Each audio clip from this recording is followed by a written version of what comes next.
Welcome back, guys, to the Radio Toons podcast, episode 10. Number 10, the big 1-0. I want to start off with a little confession. This is a serious moment here. We weren't at E3 live last week. It was all a ruse. I just wanted the views, and I'm sorry I had to deceive you all like that. You know, sometimes you have to do bad things to put food on the table. Yep. And that's what we had to do. The food isn't going to buy itself. You actually did go. Yes, I did go. To be honest, it was kind of a weird experience because when I went, not so much because of the games, because all the games were like 4 hours. Yeah. I was like, this is ridiculous. This is ridiculous. I was like, I'm saying most games were 4 hours, right? Uh-huh. But, you know, the big three, Nintendo, PlayStation, and Microsoft, 6 hours. Jeez. Right? So 4 hours just for like an indie game or something? Yeah, like, wow. I walked by Namco Bandai. Or... Natsume? No, I was going to try to play the Dragon Ball Z fighting game. Oh, okay. Because you had told me earlier you were by that Harvest Moon booth or something. Right, It was also like... Yeah, I was like, this has come out for like... They've had... First of all, they had a wall that said like all the Harvest Moon right? games. Yeah, it was old games. Plus, they had that new one, Wild Arms Reloaded. That's the one I was telling you about. Yeah, that game is old. Exactly, but there was still like a long line. I was like, what the hell? This is an old game. I could play this right now. That's funny. But on the Dragon Ball Z one, it's 4 hours. To play the new Wolfenstein, they had like a whole diner setup. It was cool, but at the same time, I was like, how long to get in here? It's like there was maybe 10 stations in the diner. I was like, I would rather have had more stations and less dressing just so I could actually play the game. I feel honestly like that's the only reason to go though, is for like the dress up and the visuals of it all, because I remember a couple of times that we went to those like we went to E3 like in 2009 or something. That was my first E3, and I just remember thinking like every fucking game that I waited for was not worth it. Like anytime somebody comes back from an event and they played a game, they're always like, oh man, you're gonna love that game, best fucking game ever. Like it's so overhyped. I really got tired of it. Like, it's not really worth it to go anymore, you know? And how much can you really know about a game after 10 minutes? Maybe 10 minutes of play? Yeah, I know. I mean, like I said, I was trying to play the Dragon Ball Z game 4 hours. And to be honest, I watched it and I was like, this looks like a good fighting game. But I literally stood there and watched somebody else play it. I was like, this is about as good as me playing it.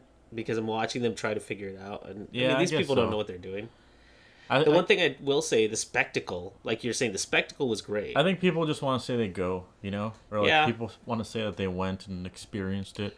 Because like, okay, so Microsoft, I was like, no way I'm getting in this line. Mm-hmm. Same thing for Nintendo. Nintendo's line was in their booth. It was ridiculous. It was like 6 hours to wait. Did they have any of those? Like the only thing I cared about was Metroid. They didn't have a Metroid thing. Okay. They had ARMS. Why would they have ARMS? I know. It like already came out. I saw ARMS. I saw Mario Odyssey, and I saw some of the smaller 3DS games. I did not see Metroid, but maybe I missed it. I think the only reason I would have gone would be to see. I know they dressed up their booth to look like New Dunk City. Yes, that was cool. Or New Donk City or whatever it's called. But it would have been hard to get a picture of it because literally the entire wall, all the walls that were dressed up to look nice, just full of people in line. So the entire thing was like a crowd of people, and then you could see the second story of New Dunk City. Okay. And there were signs that said like Cranky Avenue and blah blah blah. Oh, that's kind of cool. That was kind of cool, but at the same time, I'm going to take a picture. It's going to say Cranky Avenue. They're like, what is that? You know. Not to say if you've never gone, don't go. If you've never been, totally go, because this year they opened it up. Mm-hmm. So it was like 15. I think it was 15,000 tickets open to the public. You could totally tell who was from the public and who wasn't.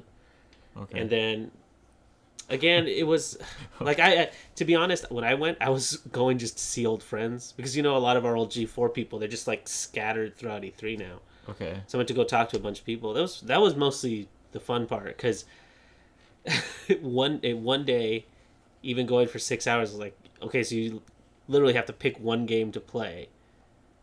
And I was like, I'm not doing that. I remember one year I went to go play I waited in line to play like a PSP game. It was like, I think it was God of War. Was that the Chains of Olympus one? I don't know, but the line was really short, and I remember I played it, and I was like, I could have just fucking waited till it came out or something. Like, I don't know. It just seems so not worth it for a demo. Yeah, I agree. And I just think they need to find a different way to do it. Like, PlayStation had this itinerary thing where you could sign up for appointments. Uh-huh. That was neat because you could literally wait in line and then come back during your appointment. So that was cool. Okay. But at the same time, you know what? It didn't look like a lot of people were taking advantage of it. If they had like a VR setup that was like a 20-minute wait, I probably would have tried it. Because I've always wanted to try VR, but like, I don't want to spend like $1,000 to like buy everything and all that. Plus, it's like, how the fuck do you have the room for VR? You know, like you have to have like a room dedicated to. Well, the same way people had a dedicated room for Kinect. Like you have to have it out in the living room. Yeah, that's a little bit different though. This one, like VR, you have to have sensors on the walls and stuff, and it's fucking weird. Do you know anybody who has a VR setup? No. Me neither. And I mean, there's not I go to there's not like real games for it yet. There's no, like but Resident Evil is like the only one I think. Everything else is like a $15 fucking simulator or something. So I don't know. The reason that's surprising to me is I work at a tech company. And nobody in there has a VR setup. Yeah, I don't. Even the people who are supposedly like, oh, they're the builders. And I asked him, he's like, do you have a VR setup? I was like, nah. And the want just isn't there. You know what I mean? Like, there's no full-fledged game. There's no, what do you say? There's nothing like, there's no software really selling it yet. Yeah, you know? I agree. So, because what are you going to play? Some sort of simulation where you're somewhere and you're shooting things? Like, I don't know. It's the same thing with it's going to be for porno, you know? Everyone's going to buy it for some porno You just need the cardboard with the phone in it for porno. That's all you need. That's all you need, people. Okay. It's like $15 headset. That's all. There you go. I will say that was really disappointing that I didn't get to see Metroid. But all they had for Metroid was the 3DS one? The 3DS one looked great. They were playing it on stage, that's why. Yeah, no, I saw that, but I don't know if it was available for a demo. Oh, okay. You know what I mean? Because they were premiering it, so I wouldn't be surprised if they didn't show it. But then all they showed was like Metroid Prime 4. You know, that was it. Yeah, just the logo, right? It was just the logo. And like, then you said, you know what, we should go home and play it. And luckily, we still, because... I was... It's because I had kept hearing people talk about Metroid Prime 3 and like, how it was good. And I remember it not being good. So I wanted to go back and try it, and my copy was fucked up. It was corrupted, if you will. It was... Is that a joke? No. Okay. I got to a certain point, and the disc said, like, oh, it can't be read. Eject the disc and, like, restart your Wii. It said, I heard you don't like Metroid Prime. Yeah, it said, I heard you were talking shit. So... and literally spit it out. Yeah. Get out of here. No, but you have the trilogy. Which is so awesome. Love that. Yeah, all three games are on one disc, and you can use the Wii controls. I know you hate that. We've talked about that. You have that as a pro on your list. Exactly. It's on a con on my list, but whatever. I really enjoyed, like, you made me, or you not made me, but you were like, you know what, you should try it with those old controls. And to be honest, I was rather enjoying them. With the Wii controls? With the Wii controllers. Played the first 10 minutes of 1 and 2. Yeah, we did a little experiment. We played through like the first 10 or 20 minutes of each of them, right? Yeah.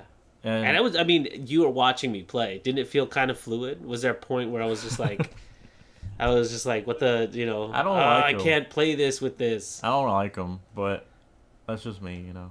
No, I know. The only part that I will admit was a little janky is when I would come out of cutscenes, and then all of a sudden it wouldn't read. That's one of the worst parts. Is no, usually your hand is just relaxed when you come out of a cutscene. Right. So whenever the cutscene ends, like Samus is like looking into a corner or something, and like it just takes a second to readjust. I know, but it's still like, yeah, whatever. Okay, yeah, I get you. But I was playing it, and to be honest, it was still a lot of fun.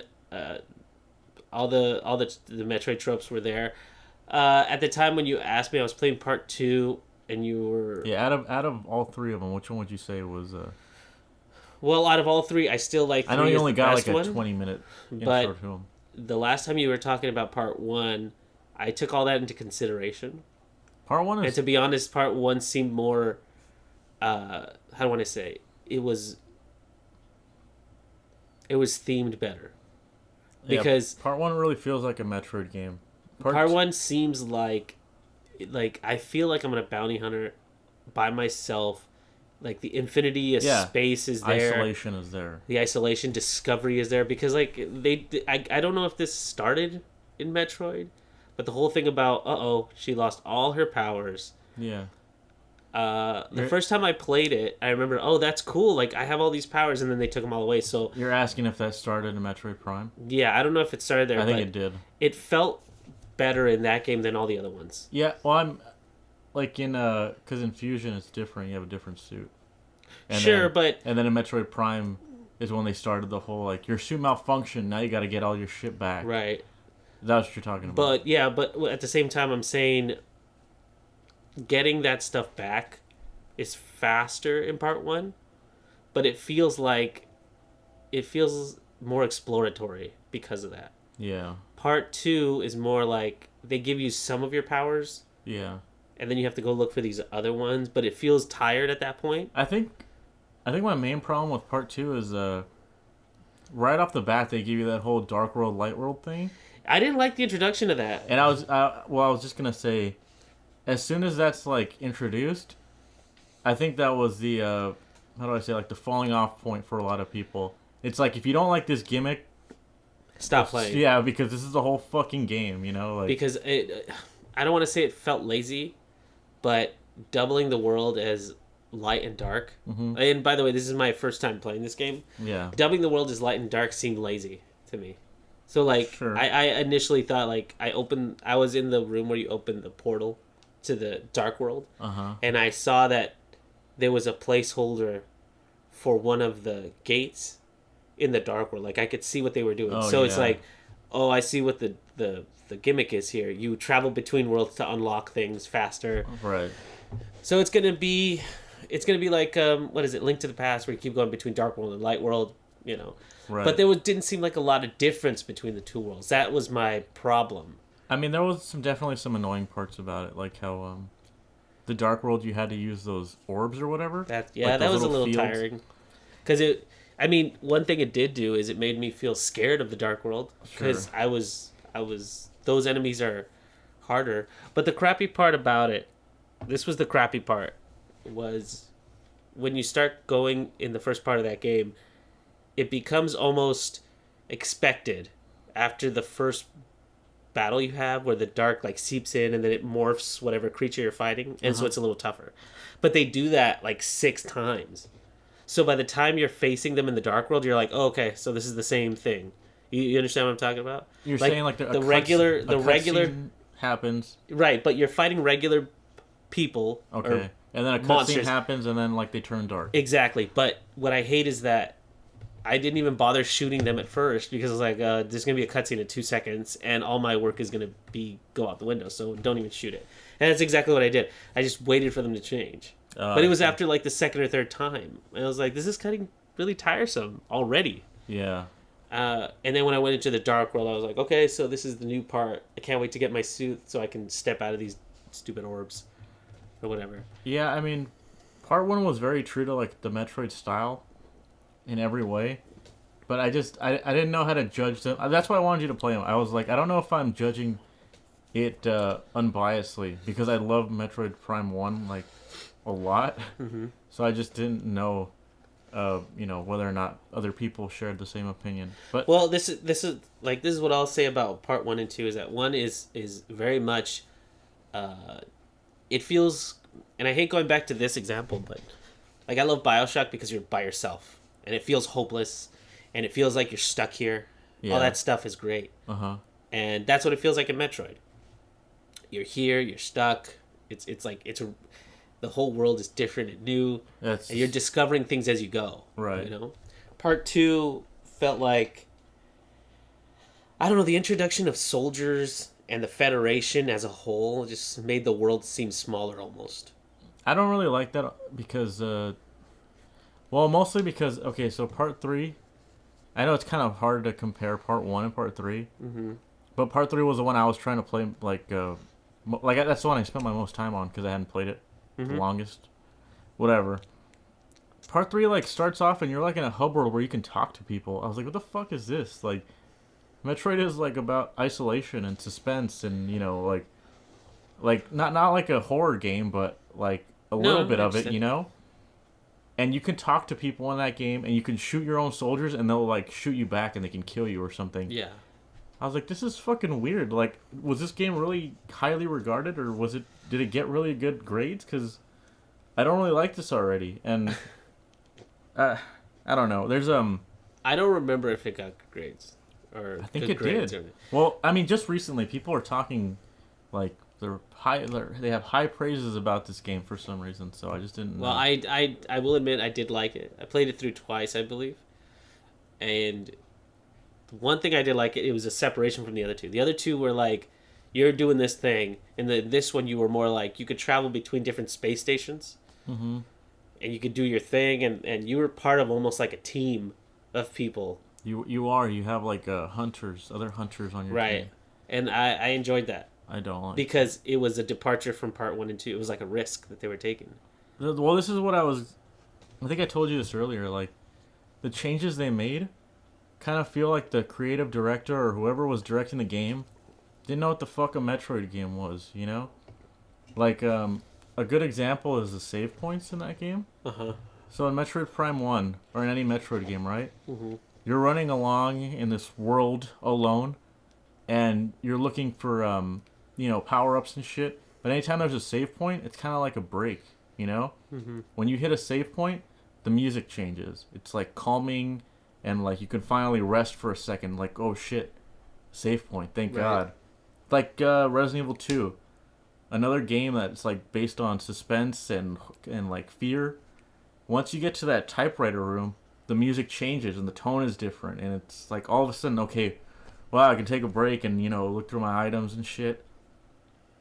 Part 3 is like the first save point you get to is like on the ship with all these dudes on it. Yeah. And it's a room full of them, right? No. It's just it's an isolated room, but it doesn't have the same feel. It doesn't have that whole like change of music, and the cutscene to save is different, and it doesn't. I don't know. It's not as immersive as the first game. The first game, once you save, the camera pans around Samus, and then it goes into her helmet, and her visor turns on. And I'm like, whoa, that's cool. Like, just kind of driving the point home that this is me in the game. Right. Like you're by yourself in this world. Part 3 does this thing where like once you save and it plays a little animation of the save point like healing you or whatever, it just cuts back to you in first person, and it just feels like, I mean, I guess that's faster, but like I said, like the director, I feel like he didn't understand the feel of like an immersive kind of suspenseful, like, it's not a horror game. I don't want to call it a horror game, but like a game like that, like a Metroid game. Well, I mean, you won't call it horror, but you could call it a thriller. Sure, like a thrilling game. I mean, and another point about this too was that Samus, one of her visors is just like a thing to call her ship. Mm-hmm. A lot of the save points are just you calling your ship. So I'm like, so that there really isn't any suspense here. It's just like as soon as I get to a landing beacon, it's like the music doesn't change like in the other games. It's just like a fucking... It's just like outside. I'm like, all right, well, I guess that's cool too. Whatever. But I'll play the whole game. I'll come back with a full opinion. Well, again, I think it's. I mean, here's how I read the motif. It first starts out with Samus hunting Metroid. Oh yeah, correct. The Metroid Prime is actually like a monster, like a creature. Right. And you're hunting it supposedly, but when you get to part 2. That goes all out the window, and it's all about Dark Samus. Yeah, so that's another thing too. Like Fusion has something similar, like a Dark Samus kind of thing. Yes, it is similar. Yeah. And I just think that's the fucking laziest Wait, is it type of Fusion villain. or Zero Mission? Fusion. Fusion. Okay. I think that's just the laziest type of fucking like villain. Like, oh, this is your main character, but dark. But people seem to fucking like love it for some reason. And not only is Dark Samus the villain in part 2, but she's also in part 3. Yeah, I know. I was like, and that's something they carried over. But here's the thing: in part 3, right? It's called corruption because you're literally dying, and the further you get in the game, the more you, quote unquote, die. And it's cool because every time you shoot your gun or anything, you see the reflection of her eyes in the visor, and you can see. Always freaked me out when I was a kid. And you can see like the veins and everything like in her face getting darker and darker, and you can actually progressively see her getting worse, right? And Dark Samus is supposed to be who you will turn into in the end. Sure. Right. So the motif fits better in part 3 than it does in part 2, because part 2, like, even the introduction of Dark Samus is kind of just janky. Yeah. Because it's like everything that comes to this planet becomes dark. Oh, okay. You know, or that's what I understood from the bug. And by the way, the bug was like, what? She just shows up and goes, by the way, we put all our hopes on you. You're the savior of this planet, Samus. And then he puts his hands up. And then that's it. Part 2 already was... it started that whole thing where, like, people talk during cutscenes, which, like, that's fine. I understand games have them. But it seems lazy and expositional to me. I'm just not used to that in a Metroid game, you know? But in a Metroid game, it's like, you get to a cutscene when there's, like, a boss. Yeah, no. And then the boss, like, fucking screams or something, and then you're like, alright, I gotta take this shit down. Right, and it gives you a hint about, like... And one thing I will say about part 1 that I'm glad they stopped doing in part 2 is they stopped doing the 360 spin around the enemies, like, 1,000,000 times. It was like, by the way, there's one big red spot on this enemy. I wonder where you're supposed to hit it. Okay. But I understand that it was Nintendo trying to ease us into a fully 3D world. Because no one talks, yeah. No, I understand, and it's visual, and that's fine. But my point was, in part 3, you have Dark Samus mirroring you, and that's what you're going to become. So you're trying to fight up against this, but and this is obviously my interpretation, but you're surrounded by people, and yet you're so alone. Yeah. Because you yourself have if you die, and you become Dark Samus, it's not going to affect any of these people. Okay. Right, but it's your internal struggle and your corruption that is pushing you forward. I just want to say one thing real fast. You mentioned, like, the visor, how you can see Samus's face. Yeah. In part 1, that was, like, a really subtle thing that only happened every once in a while. Right. In part 3, it's, like, always there. Like, yeah, because when you bring up, like, the thing to switch... Right, switch the visors, yeah. You can, like, prominently see it. I'm like, those are the things I'm talking about. I'm like, the director didn't understand that some things are subtle in this game because it just adds to the immersion. But that's the thing. In part 3, that was the telling sign. Like, he wanted you to notice that. Like, in part 1, you saw it every so often, and it was more of an afterthought. Like, okay, you can see this is Samus's visor. I get that. But in part 3, it's more like it's reminding you you're dying, and it gives you a sense of urgency to hurry up and try to beat this corruption, or else you're going to become Dark Samus, or even worse. All right, and see, that's like, there's things like that I appreciate from part 3. Streamlining the process, I think, came from a lot of people saying, "Wow, this takes a long time. We should cut this shorter. This should cut shorter." I feel like that was the case with the scanning. I believe so even too. Even in part 2, they made it so that, like, anything you can scan lights up as a huge block. Which I have to say is pretty fun. That's better, because trying to do a little dot, I don't really see what it is. In terms of, like, for example, that little hive that I was trying to do, I scanned it and I was like, which hive is it? The one in front of it or the one behind it? And I couldn't really tell which one it was. Okay. But because it lit up as a whole block, I was like, oh, there it is. And then I could shoot it. It just looks kind of, I don't know. Maybe it's just me being biased to part 1. But I really don't, I'm not a fan of it. I think it looks like too, how do I say? It's like a bit jarring. It just doesn't look real. Quote unquote real. It doesn't go with the rest of the... Yeah, no, I understand it. Thematically, it works better if they're just little dots, because everything just seems more... You have to kind of put yourself in there and explore it yourself. Yeah. Which I will say, I did miss the little pictures that came up in part 1. Yeah. There was, like, little drawings. That's actually, in part 2... I don't know about in part 3, but in part 2, you're saying how they replaced the scanning visor. Like, when you actually scan something, it brings up, like, these things... I don't know how to describe it. I'll put a fucking screenshot up. But it puts these things up that have, like, percentages on them, as opposed to part 1 that had, like, these cool-looking drawings that were almost like infrared, like X-ray scans of their bodies and stuff. Only because I like 2D drawings more than I like 3D. Yeah. And that's another bias I have. I just like 2D better. Yeah. But I will say part 3 had, I believe part 1, you have different visors, right? And you have... your shot just improves over time.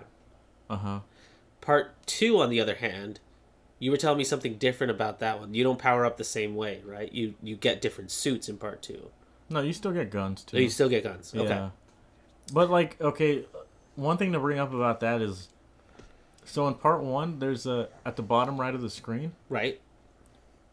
Depending on what gun you have, there's like a little hand symbol. Right, which is how supposedly Samus fires that weapon. Right, like her Like hand her is hand a different. inside of it. Yeah, the way she moves her hand basically changes whatever gun you're using. Right. And that's cool. I think that's like a cool little touch. And actually, if you have the X-ray scanner on, I believe you can see her hand move in the gun. Oh, that's kind of cool. Yeah, and I'm like, that's just a cool, like, subtle little thing they added. And they took it out in the trilogy. Yeah, like, or in part 3, you're saying. Yeah, in part 3, your guns just stack like in other Metroid games, right. So you can't choose what weapon you're using.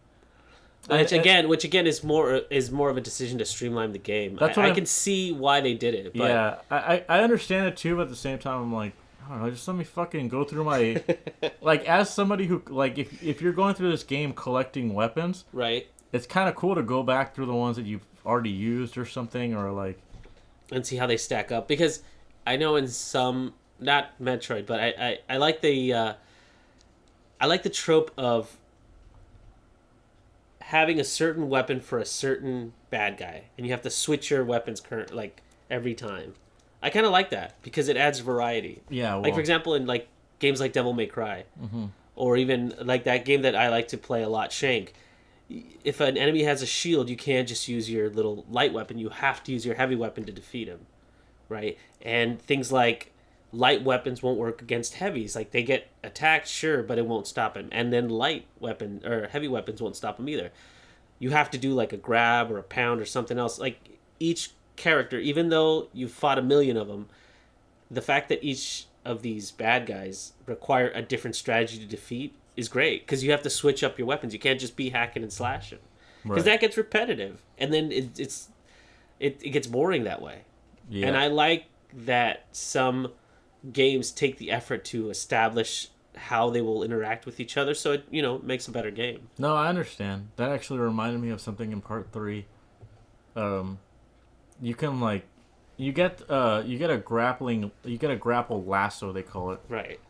It's essentially the grapple beam, right? Right, but you can use it against enemies, right? Yeah, you have to hook these enemies that have shields. There's no other way to shoot them besides grappling their shield and pulling it towards you. And you have to swing the nunchuck forward and then bring it back. And all I was honestly going to say about that is, like, Metroid Prime 3 is a good example of a game that uses enough motion controls. Like, sure, it has the pointing, which, I mean, to be honest, I did get used to it. It's not that bad. But, like... It's not Red Steel? Okay, this is what I'm talking about. Red Steel made you use these swinging motion controls, like, all the fucking time, and Metroid has, like, these little moments where it's like, okay, stick a battery into, like, this unit. Mm-hmm. So just push the Wii remote forward and then twist. And that's it. I'm like, cool. That's all I fucking need, really. Like, add these motion controls to feel, like... A little more immersive. Yeah, that's all I really need. I don't need, like, to be honest, even the grapple thing to me is a little annoying. Like, swing the nunchuck and then swing it back. I'm like, fuck. I don't think that's too much to ask of you. Fling it forward, hold, and then fling it back. I actually, again, I liked it because you used it with a couple bosses, too. Like, you need to, like, dismantle them. Because that was, like, one of the better... I know this has been brought up so many other times in other YouTube videos, but the Iron Knuckle in Zelda, that whole thing where you have to take them apart to actually attack them. Okay. I like that kind of thing. Yeah. And I want to say there's another game where it's like you have to jump. Wind Waker. You're talking about? I think they're called Dark Nuts or something. No. The Iron Knuckle is a mini boss in the Legend of Zelda: Ocarina of Time. Eagle Raptor talked about it in his Legend of Zelda. You were very specific about that. But it's because they took that boss and then they made him a regular bad guy in Wind Waker, where you have to jump over his head and knock off his helmet, so that you can get you can knock off his helmet, and then in the back he has like this almost like a rope, like holding his stuff together, and you can strip him down. Yeah, I know who you're talking about. Yeah, and I like that kind of thing because you're right. Wind Waker, I was playing it for a while before I let my niece borrow my Wii U, and like I have to say that game has a much better battle system than some of the other ones. Yeah. Because it introduced the whole like dodge and the lighting up of the sword and vertical cuts as opposed to horizontal cuts, and all of it done with the GameCube controller. I was just not a fan of like. I wasn't a fan of sailing in that game. Okay, no, I mean, whoa, that's a different conversation. Okay, yeah. But in terms of like Zelda, or in terms of Metroid, I just didn't like okay, swing the Wii remote, and it's like, okay, now whenever I see these guys, I have to fucking swing the Wii remote. I just don't really like that, especially because there's clearly parts of him exposed that I can shoot. All right, now you're nitpicking. It didn't let me shoot him. Now you're kind of nitpicking. Okay, because look, I can say the same thing about, let's say, that Raiden game that came out, Revengeance. Where like I really Metal hated Gear Rising, Metal Gear Rising Revengeance, or whatever it ended up being called. I hated having to use the what was that thing called, the Zanzo, where you like move the little thing so he can swing in a certain direction. I hated that because one boss was all that. And you don't necessarily have to use it with with any of the other bosses. You don't have to use it except for that one and the final boss. Yeah. And that gets really hard to do with like a PlayStation. I forget. Did I play it on PlayStation, Xbox? I can't remember. But either way, it got really, really troublesome. And I don't know. I could say the same thing, but I think in terms of Metroid, I don't think that's really the same thing. But whatever. Well, it's a new way of playing that I didn't really like. Okay. You know, and the whole thing of pulling things off in Metroid, I think it was a new, cool way to use the grapple. It didn't seem all that labor intensive to me, but I can understand it being annoying. I just don't like that they kind of like I haven't played the whole game yet, but I'm not a fan of them just like, okay, here you get this power up, here's this enemy that you're gonna have to use this power up every single time, you know? Right. Like you mentioned Wind Waker, right? Yeah. Wind Waker, it's like you get the parry right from the beginning. Okay, great. Every enemy in this game will use the parry. They've designed this game to have enemies that you can parry. Right. That's great. That's all I care about. It's like the reason the power-ups in Twilight Princess don't feel the same as Wind Waker is because you don't even need them, you know? They don't design enemies around those power-ups because you don't need to get them. Right. Do you understand what I'm trying to say? I do. Like, I do. I'm just hoping I don't play Metroid Prime 3 and it's like, okay, now you got this power-up where you could do this against this enemy, or like... No. It just seems like a lot of throwaway shit, you know? Right. I forget what the technical term of it is. I think it's like I think it's called dominant strategy, where if one thing works against all enemies, you'll just do that over and over and over again. Well, and it breaks games. It's like, this is dumb because I don't need to use anything except for this. Yeah, I guess so. Yeah, and you don't want to leave your game open for people to do something like that. Yeah. I think that's one of the things that... Like, honestly, it's one of the things that makes me not want to play games, because it's just like, oh, I could just hit this button over and over and over again, and it's fine.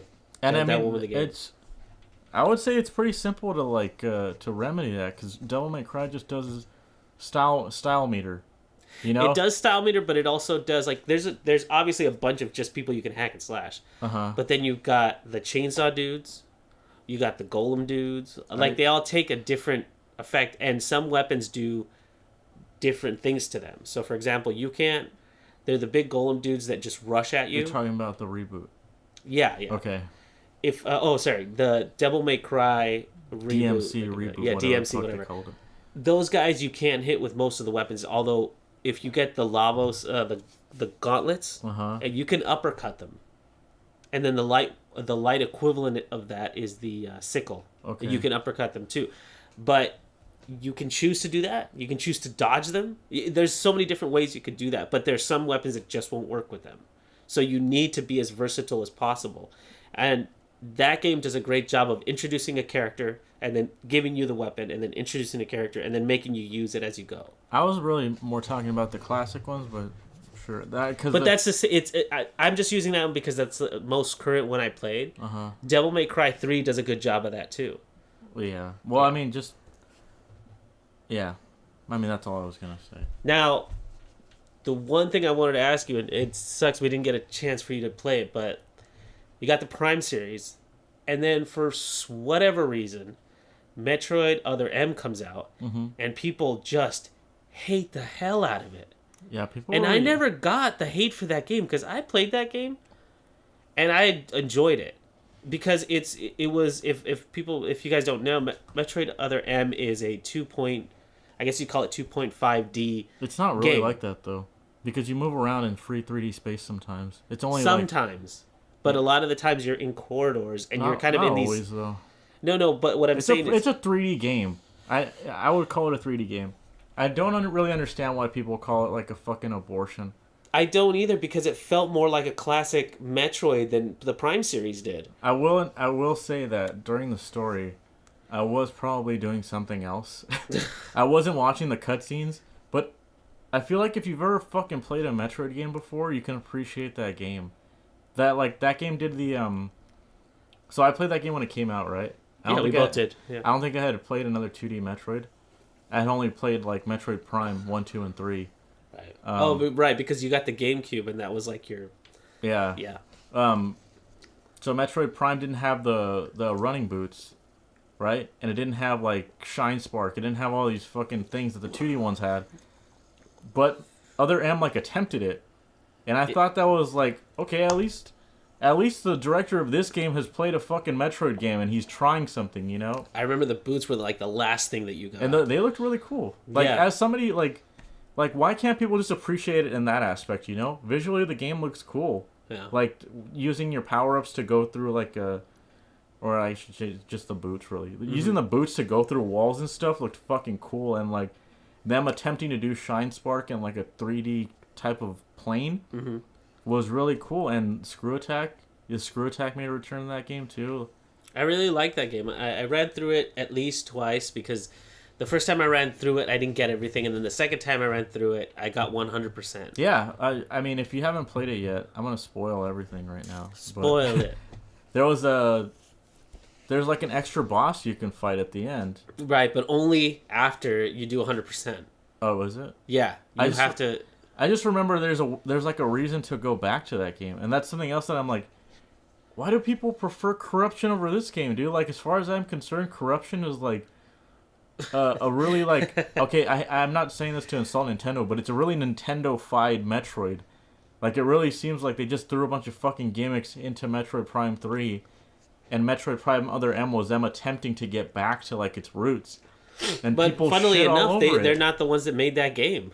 No, yeah, it's Team Ninja, but I think from what I understood at the time, this is what I got from everybody, but I don't think that was the problem people had with it. They said the story was awful. And to be honest, I'm like, I don't know what story they've had in their head that made Samus this grandiose character with like all this backstory and blah blah blah, because Samus Aran is just like a Master Chief. Blank slate, and you're supposed to kind of dive yourself into her. I mean, other than her going to the academy, other than her getting the suit, and other than her being an orphan, like, there's not much you know about her, other than she's a strong female lead in this thing. Mm-hmm. Like, what other character, like, is she a jokey person? No, you never know, because she never talks to anybody in her games. Do you know if she prefers to... I don't know. I'm trying to think of a character trait that applies to her, and it's like nothing. Yeah, I mean, if people were, like, upset that they kind of, like, lifted the veil of, like, who she's supposed to be, or... It's like, who fucking cares? Don't listen to the story. It's like... Yeah, but at the same time, it's like, okay, so she had an affinity for an older... she had an affinity for one of her... Yeah, Adam Malkovich. You know, she talks about Adam Malkovich in Fusion, too, so I don't know what people... She talks about this guy with reverence, and for some reason people were like, oh, why does she have to be in love with this guy? I was like, dude, what... You know, there's a bunch of male characters who fall in love with all sorts of female characters. Why is it different that... It's just so dumb. It's like this side story. It's like her memories of things that have happened, and this special relationship she had with her commanding officer. Who cares? I will say that I didn't like that there was a lot of like other soldiers there too. Well, because that's what I don't really like about Part 3. I'm like, I'm a bounty hunter that just goes out and kills shit. I don't need to talk to people. This is weird. Yeah, but the game was like she's alone, and then she's having these recollections because she's somewhere familiar that. Like, reminds her of things. She's not alone, though, remember? Whatever planet she's on, Adam Malkovich has to, like, approve her upgrades or whatever. Yeah.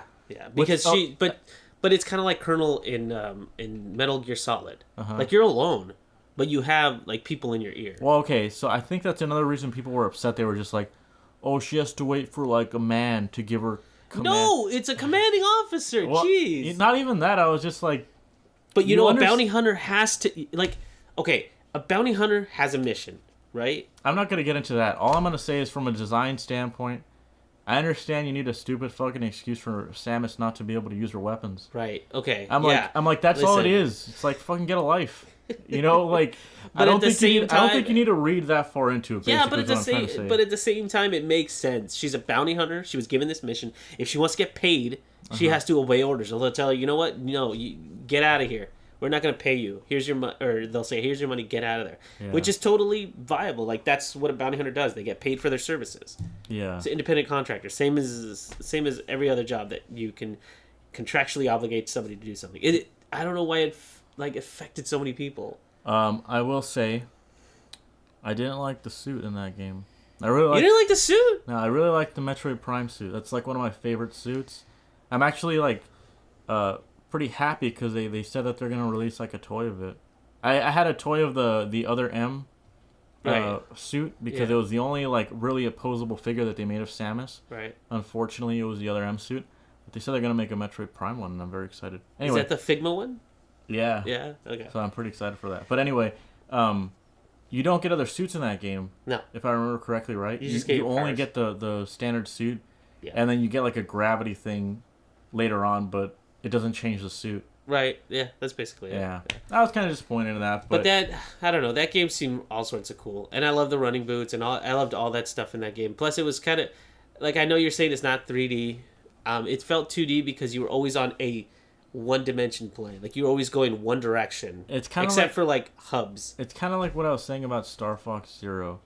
Like if that game had like it has like an 8 or something, right? Overall. Yeah. That's not good enough for some people. Like just like people complained about like not having Metroid games in like a long time. It's like just I don't know, just give it a fucking chance. Jesus Christ. It's like it has to be like a perfect 10 or else it's not worth someone's money. Like that game is super cheap now too. Yeah. I think that game is like $5 at GameStop. So like yeah, and if you have a Wii U still, you could still like, play that too. Fucking give it a chance. Especially because people have been crying about like not having a Metroid game in so long. I highly doubt people have played the Metroid Prime series completely like through. Mm-hmm. Go play that before you ask for another one. All right. Yeah, because I mean, the fact that it carries the name of Prime leads me to believe that it's going to be like the mechanics are all going to be there, like first person, and I mean it's going to be a little different now because the Wii or the Switch is obviously going to take. It's obviously going to take some motion controls. I can't believe actually that the remake of Part 2. Yeah. It's going to be out like in September already. Yeah, on the 3DS. That's awesome. I'm so happy for I'm really happy for that because they're going to essentially during the stream. Like it was crazy because they did their treehouse thing at E3. Like they showed the video and then after that I was like, "Oh, I turned it off." And then all of a sudden freaking go back, they're announcing Metroid games. I was like, what? Go back, and then they're showing actually, gameplay. Like, straight up playing it. Yeah, like 2 things that they added in that I was really happy about. First of all, they added little cinematics that help with the narrative. And 2, they added the dodge feature, or the parry feature, which I'm really, really excited about. I loved playing that. I believe they're doing the Return of Samus, which is Part 2, which was on the Game Boy. Yeah. So it's going to be nice to play that. That game fucking sucks, dude. Aw, dude. It really does. I remember we had that game when we were little, right? Remember that? Yeah. We had our copy actually is somebody had like torn off the cover, and then somebody else tried to like put tape on it, and they drew the logo on it. I want to put a picture of it up because it looks pretty nice. Good luck finding it. It looks pretty nice actually. But I was just gonna say that game doesn't really, to me, it doesn't really feel like a real Metroid game. You're going around You're going around like hunting Metroids, and there's like a counter at the bottom of the screen. Right. You have to kill a certain number of them, and it's really easy to get lost. And I didn't like it. Wouldn't you say that's the same thing as the first one? Yeah, I guess. And plus, Part 2, like, I'm not trying to defend 1 or 2 because Metroid is a really hard game if you don't have like a guide with you, so you know where to go and everything. Because a lot of the ways that companies would extend gameplay is be like, they'll just have to figure it out on their own, and you'll just be frustrated and have to keep wandering around back and forth. I will say that Super Metroid is not like that. It's like really easy to find out where to go in Super Metroid. No, yeah, but that's Super Nintendo, dude. You're already talking about like a 3rd generation game where they figured all this stuff out. Well, that's why I'm saying I'm glad they're remaking it, because Game Boy game, it's hard to make like a full fucking game on that thing, you know? No, I get that, but like Link's Awakening is shining example of what you can do on Game Boy. Like, Jesus Christ, I love Link's Awakening. That's like one of the best Zelda games ever. But like some games like arguably so. Like some games like Metroid, I just don't think they transferred very well. That was my whole point. That's all I wanted to say. I remember one of the great things is they've already done this before because Zero Mission is a remake of the original. So that already made that game a lot better. Yeah, that one was really good. I like that one. And they added all the little tropes. They added a map as first of all, so you could actually see where you're going and everything. And that just made the game 10 times better. Yeah. So I have a feeling they're going to do the same thing with this one. They're just going to improve all the little nitpicky things. They're going to streamline the process. And they're just going to have that, because it's a DS, they've already showed you can make little notes on the thing. Sometimes you'll just be able to tap and be like, okay, I need to go here. This is here, this is here, this is here. Because one thing I hate about whenever I have to backtrack is like, and Metroid Prime did a better job of this than Metroid Prime 2, is that they left little areas where you can see the power up and you can see you're going to need some sort of weapon to get there. Because if you scan it, it says you can't get, it's like you need a special weapon to get through here, blah, blah, blah. And then you're like, oh, I'll have to remember to come back here with the morph ball or the morph ball and the bomb and blah, blah, blah. Uh-huh. That it did a really good job of that. And one of the things that I hate is that in some games you just forget about it. Yeah. So you have to bring up the guy and be like, where did I leave the 30th, power up or whatever? Like that kind of comes back to that whole like I might just be biased to Metroid Prime. Mm-hmm. But I feel like Metroid Prime 1 is like easy to maneuver that map. But that might just be because I'm used to seeing like that game so much. So I don't know. That might be the case because it's just like that's the whole syndrome of like the first time I played GTA, like on the PlayStation 2, I was like, I'm gonna get lost in this city. There's so much to memorize, blah blah blah. But maybe by the 5th or 6th hour of playing that game, I had memorized every single street. Yeah, you know where you're going. Yeah. That's That's kind of what happens with that's a a lot good of feeling, I think, when you know where everything is in the Well, in the yeah, map. and like comparatively, maybe that map isn't that big compared to like, for example, Zelda, Fallout, okay, Breath of the Wild, or Fallout, or Skyrim. Even I think even Zelda, at this point, I know where things are. I know like I know regions, but I don't know every nook and cranny of that place for sure. Yeah. Like there's a maze I still haven't gotten to in the desert. And like I can't just cheat by going to the top of it and looking down because I've already saw that you like, even though you can see the layout from the top, that doesn't mean that all the map though the walls are solid or some of them have stuff up there too. What do you mean? There was a maze like that where if you go to the top, they have like chests that have rupees in them and stuff. Oh yeah, I think that's the desert one because I've stopped at it, but I haven't actually gone in and done that. Like I was saying before, I actually think Super Metroid does a good job of like, I guess what am I trying to say? Like, does a good job of conveying things. Like you always know what you're doing in that game. Because I played it the first time just because I had heard people talk about that game like in high regards. Like, dude, Super Metroid is a fucking amazing game. And I was like, okay, I'll play it. And I played it one time, and I was like, I thought it was all right. And for some reason, the second time I played it, though, I was like, this game was fucking awesome. Like, maybe it's like a good movie, Like, the more you watch it, the better it gets, kind of thing. Yeah. I would say that's the case with Super Metroid. I played Super Metroid, but I didn't play it when it came out. I played it when I came back to the Super Nintendo, when I started buying up all my old systems again. And by that time, I was playing, like, I went through that, but I had already played Fusion. And arguably, Fusion I like better than Super Metroid. Only because it had... Well, for one, I didn't have to sit down and play it. I could take it with me, But I had the Fusion suit or what? Well, yeah, but I was playing it on my SP, and I was just, like, taking it I'm saying everywhere. why you like it. Oh, why I liked it? Yeah. The absorbing feature thing, I really dug. I did like her suit design in that one. It was different enough to, like... I don't know what I mean, but like I did like that it was different because one of my problems with Part 3 was that it was just like a shittier looking version of Samus's suit. You know what I mean? Streamlined is the word you're looking for. No, you start off with Samus's regular suit, or her regular Prime suit. I know, and I like that, but then they give you this ugly fucking like one that's supposed to prevent corruption or whatever. Yeah. Suit.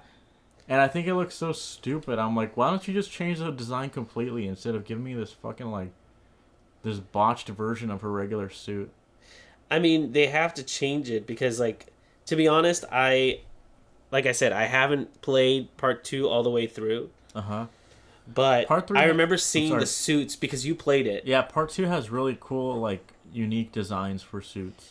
I like that about it. The thing I didn't like about it was you went from her classic orange and red and yellow suit to all these, like, dark suits. No, it was the dark suit is like a brown one. No, I know. It looks almost but, like a copper. Yeah, no, I remember seeing all 3 of those, and they were all different, yes, and they all had like different shoulder pads that kind of accentuated them. But what I remember saying is like, where's all the color in this? Mm-hmm. Like it was all very black and white, and I know that's the motif of the game, Dark World, Light World. No, but I could see that. Yeah. But I feel like okay, there is something they could have done here. Mm-hmm. You know what I mean? Like, I'm looking up her suit from part 3 because I wanted to see what you were talking about. Let me see it now. I'll put a picture up. Let me see it though. Hold on, I'm trying to get a good one. It looks stupid. Okay, well, if you're gonna say that before I even show it to you, it's definitely a more streamlined suit because it's like that's not it. Hold on. That's that's a regular. That's why I want to make sure I got the right one. Yeah, that one. Yeah, it looks weird. It's like blue. It's definitely like a bulked up suit though, because again she's, I don't know. This is more. Her suit has been upgraded from the Federation, but because if you remember, the Federation suits looks like this. Sure. No, like for real, like the shoulder, the chest piece and the shoulder stuff, it looks like the Federation soldier. So she's like exclusively working for them at this point. Okay, I could see that. Which is a nice change. I don't like this suit personally. I think they could have designed it a little bit better though. I don't know. I agree that that's not her best suit. It just looks like something tacked on. And look, okay, I understand it's the 3rd one in the series. Like it probably was like a tiresome project at that point for some of them. Maybe they were just trying to they were like, we have to finish off Metroid Prime, the trilogy. Let's just throw one out there, kind of thing. I don't know what they were thinking, but sure, whatever. What were they thinking? Very AVGN. Yeah. Seriously though, look at that fusion suit. I mean, maybe you could throw a picture of that up. I mean, that looks so cool. It's just so different from all her other suits. That's mainly my point. Is like it's so different. Like, how do you come up with that shit? And then you could actually play with it in Metroid Prime. It was like that was the coolest thing ever. Yeah. When you brought that in, I thought that was so cool because then you got to see a 3D representation of all the. Oh, man, that was so cool. I remember seeing it. I'm trying to look up. The Zero Mission suit definitely looks exactly like her other one. It's just the little shoulder pads, but nothing else. But you mean like the power suit? Is that what you're talking about? Yeah. The one with like the weird shoulder pads. I still think like the part 2 ones were a nice change, but the great thing about her character design has always been that she stands out in her environment so well because everything's usually dark and creepy, and like you were saying, it's not a horror movie; it's a thriller. So she kind of stands out when you're seeing her on screen. I think, look, like I said, people don't like Other M. I think they understood one thing about that character design is like you don't fuck with the suit. That's her fucking tuxedo. That's her James Bond tuxedo. That's what she wears, Even even at this point they have like kind of a streamlined Zero Suit Samus. And Zero Suit Samus is blue. It like complements orange. Like they know what they're doing here. You don't fuck with those things kind of thing. You know what I mean? Yeah. So, I don't know. I mean, Other M's suit is essentially just the Super Metroid one, or the Metroid Prime one, because it's like the bubbles and everything. Though. I mean, when I say essentially, I mean it's supposed to mimic those suits. I think it's somewhere between the Super one and the Metroid one. Listen, like I said, I'm biased to Metroid Prime. I understand that. I understand. I just like that suit, and it's kind of a shame too because Smash Brothers 4. Mm-hmm. They use the Other M design, and I really like the Prime design. And the Prime design hasn't shown up in a Smash Brothers game. They didn't do Melee, Brawl, or really? Melee and Brawl use Super Metroid. Okay, and then the new one, same thing. Other M. But essentially, she's now she's coming back in this 4th game, and I wonder if here's the thing, right? So they're gonna obviously go with the 3D design, right? Yeah. Now they're gonna go with the. It's gonna be Dark Samus again. I fucking I mean, do you think so? Really? Yeah. What? But look at what they've done with Mario. I'm gonna tell you right Look now. at what they've done with Zelda. From what it seems like to me, it's like this is gonna be a safe game. You think so? Yeah, I think when a game has been like absent for so long, I'm not gonna say they always take risks when they bring it back, but I'm gonna say that they're gonna wait till it's good enough for us, basically. You know. So like, Sunshine to a lot of people was a flop. Like they didn't like it, and then some time passed, and then boom, Mario Galaxy. People were saying like it's the best fucking Mario game ever, right? I just think they did a great job at understanding that. Hold on. Okay. And then Skyward Sword comes out, right? And a lot of people were like, "What the fuck is this?" Right? They don't like it. It's ugly. It's motion controls, whatever. And then like a couple years later, boom, Breath of the Wild, best fucking Zelda game ever. Blows everything else out. So like Metroid, I'm hoping I can believe the same thing. You know, not that it's gonna blow the other ones out of the water, but like that it's good enough to come back. You know. I really truly believe that because the game is on the Switch, and because this is a very experimental console, I think they're gonna take the time and make sure that all this stuff works because they already have the core gameplay, because they're obviously borrowing all that stuff from the Prime series, so they're going to continue that story. Otherwise, why would they call it Corruption, or why would they call it Prime 4? Right. So they're obviously continuing that series. Yeah, it's going to be first person, I think. Right, sure. It's going to be first person, but I think what they're going to do is add a little bit of motion controls like they did for everything else. Okay. I mean, but I don't think it's going to be so much that, like for example, they have motion controls in Zelda Breath of the Wild. Yeah, and they're pretty good. They're good because all they are is like aiming. If you're aiming, it's like you can aim a little bit more. Yeah, or you can turn that off. Or those puzzles where it's like a 3D. Yeah, I actually like those little puzzles.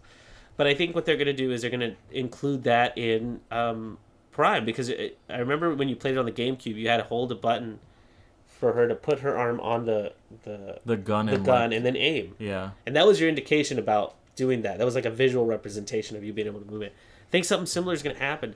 But I like that they're not worried about graphics, so they're not going to worry about like making it look good, so they're going to have time to work on the gameplay. I haven't looked it up, but I hope it's the same director that did the first one. I mean, maybe it's the same guy for all three, but I would expect it to be. I just hope that he tries hard to kind of like emphasize on the atmosphere of the game, because that's what really allows me to get invested in it, you know? Mm-hmm. I mean, and also ball mode. I love ball mode. Everybody loves ball mode.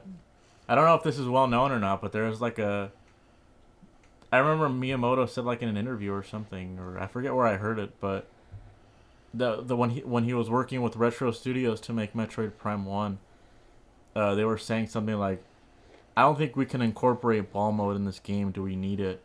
You know? Mm-hmm. And Miyamoto said basically, if you don't have ball mode in a Metroid game, then just don't make a Metroid game, you know? And I was like, wow, it's kind of like hard-handed, but at the same time, it's like... It's a little threatening. Yeah, but at the same time, it's like you look at ball mode in Metroid Prime, and it's like, it's the funnest fucking thing ever. It's like the funnest way to move around, and it's like, it's so worth that effort, you know? I will say those were some of the funnest parts in Other M, because in Other M they already had that established like 2D thing. So it was really fun. Plus they had those little parts where you had to hold a button down to like attach yourself to a rail that went up. The spider ball? Yeah. They had that in that game? Yeah. Oh, okay. So that was really cool. Okay, that's one good thing that came out of part 2. That's where it originated. Well, there you go. But at the same time, I'm really hoping that that's the case with part 4, because again, this is one of those things where they are really trying everything. I mean, you saw that Mario game that they're going to do with Ubisoft. Yeah. I mean, I have never seen Mario with a gun. It looks fucking stupid to me, to be honest, but you don't like those games. I think we went over this in the last one. You really don't like that kind of turn-based shooting game. This is a good point to bring up, though. Somebody was talking about how like Mario games somehow seem to simplify games for like the better. Right. Mario RPG is a good example of that. Like, people might not like RPG games, but you might like Super Mario RPG because it's just simple enough to tell the story of Mario RPG, and it's just simple enough to get like the RPG feel, you know? I wouldn't say simple. I would say lighthearted because it's a pretty fucking simple game. Dude. It is a simple game. I'm not arguing that, but I don't like that language of being simple because it seems like any simple doesn't mean bad. I'm not saying but I think people will take. I'm not saying like, oh, this is a game for Neanderthals because it's simple. No, but simple is a compliment because they're able to effortlessly do that. You know? But what I'm saying is, I think streamline's a better word for it because everything is laid out in a way where you do have to know what you do have to understand how the game operates. You need to go to the shop and get new armor. You need to do that. But it's streamlined. It's not like go to this specific one and then make sure that this one is resistant to fire and blah blah blah. Things are simple. Every town has their new upgrade. You know, and it's the basic mechanics of an RPG. Like I said, I'm not saying simple is bad. I'm not saying just because it's simple it means there's no depth. There's definitely depth to that game, you know? But I think Nintendo has a way of adding a lightheartedness to the game. And they have a good understanding of how you're supposed to build the challenge over the course of the game. Let me just finish my point. People are saying, like, Rabbids Kingdom looks a lot like XCOM, right? Right. Well, they're saying if this is a simplified Mario way to do XCOM, then it might be amazing, you know? I mean, I think I mentioned this in the last podcast where I said I played a game called Codename Steam, which is essentially this. Okay. And I remember it had amiibo functionality too, and I was able to bring like the Fire Emblem people in on it. It's a fun game. It's a fun game until I got to a certain level where they ask you to do something you've never done before, but it's like 10 levels into the game, so you're like, what the hell? And I stopped playing. Okay. I don't know if I beat it or not.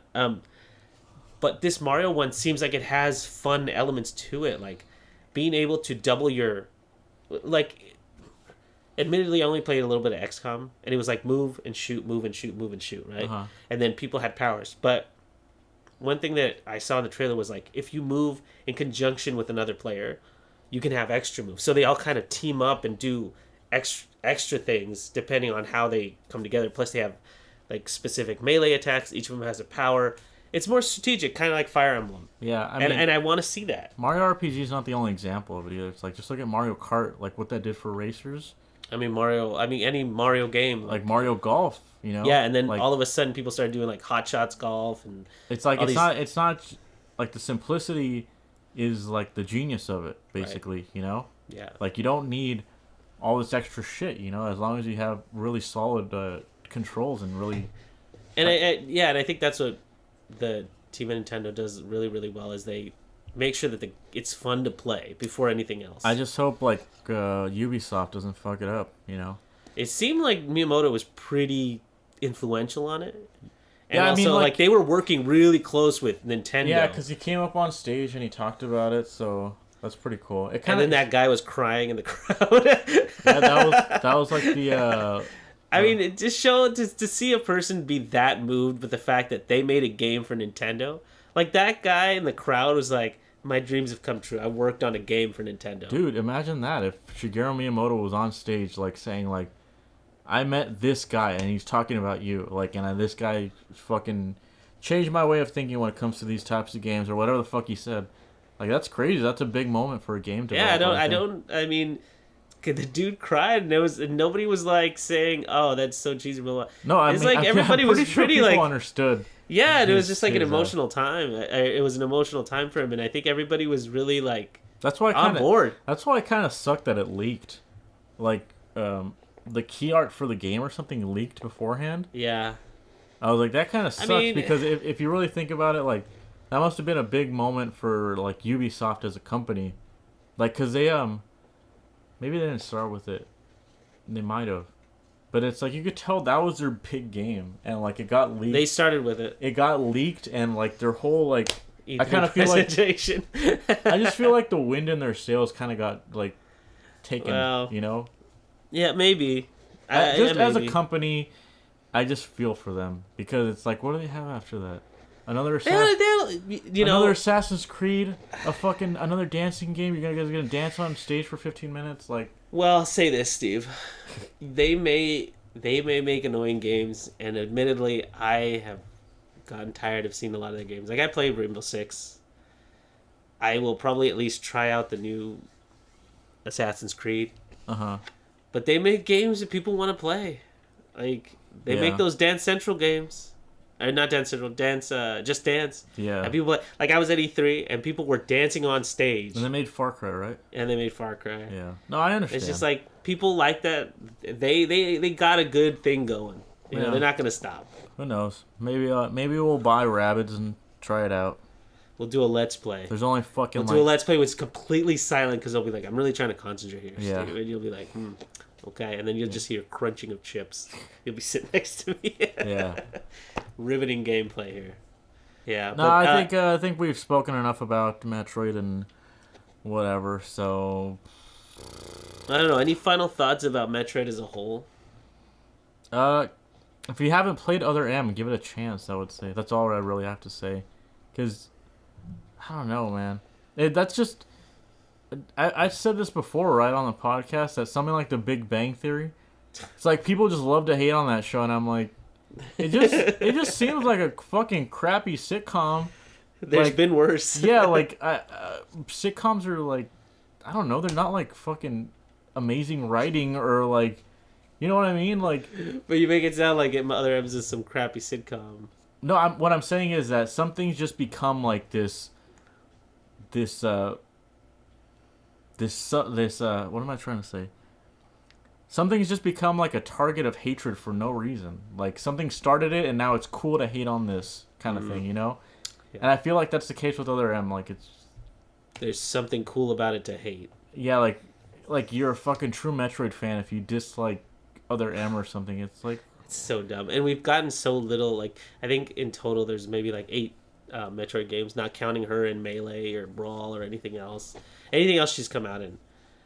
Okay. But we haven't gotten a lot. Why hate on the games that we have? You know? I mean, that's another thing. It's like, why would you complain about a game not getting a sequel for so long? Yeah. It's like I mean, in comparison, there's been so many Castlevania games. It's like, look, I was really hyped up for Star Fox Zero, you know, but it wasn't super good when it came out, right?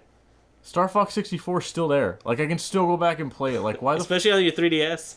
Yeah, dude, the 3DS version is like the best fucking version of that game. I always have that game on my 3DS. It's such a solid game to go back to. I just don't understand why people are always like, oh, we need another one of this game, or like, it's just like people asking for another Metroid game. It's like, there's still, I guarantee you haven't played every Metroid game. Yeah. Like, just fucking go back and play the other ones. I don't know. I'm sorry, I'm rambling. Well, I did ask for your final thought. For me, I'll just say I'm really excited about Part 4 because I think they're going to do something really interesting with it. Mm-hmm. If Mario and Zelda on the Switch are any indication about what they're trying to do, I'm really excited for the next one. Because it seems like they're really buckling down and be like, this has to be fun to play. Because not only do they have to play it on your TV, they got to play it on the go. They just have too many franchises, man. It's like, and out to Metroid, people are going to be like, where's F-Zero? You know? Or they're going to bring up another franchise. Do we really need F-Zero? Yeah. It's been a while. All right. But like I said... I've never liked that series. Oh, really? Dude, F-Zero X on N64 is a really good ass game. I even played the one that was arcade only. But like I said, it's like the games are still there. No, I understand. It's like just go back to N64 and play that one if you like F-Zero. I don't like what's stopping you. If you're a true fucking fan or whatever you claim to be, then just go back and play the old ones and just be done with it. I don't know. Yeah. Okay. Well, anyway. Yeah, I'm sorry. Well, you know what? We'll do. We can do another hour on this for sure, but I think we should end it there. Yeah. So that's it. Thanks for tuning in. I'm upset now. I'm angry. I'm just going off on a very angry note. But yeah, we'll see you next week, guys. See you next week.